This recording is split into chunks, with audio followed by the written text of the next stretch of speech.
condoms are free. Yeah. Pads on. Pads on. Come on. 1 minute to pitch a 60-second business idea for $200. Let's go. All right, cool. There's a lot of young girls that do not have sanitary equipment. So I think eventually, if we can find a way to have, I want to start an NGO. I don't know if anyone wants profit with their things.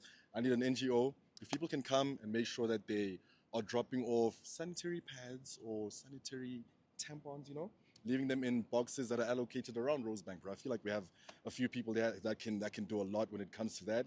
What's killing me is the fact that there's a lot that don't have.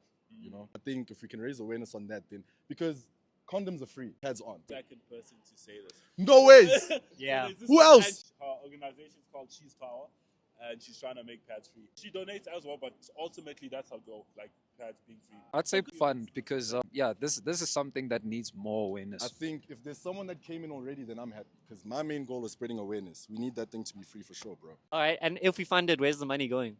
Where's the money going? I can give you the first pad. You know what I mean? If you can try and make sure that, where's the money going? All right, we're passing this one, guys.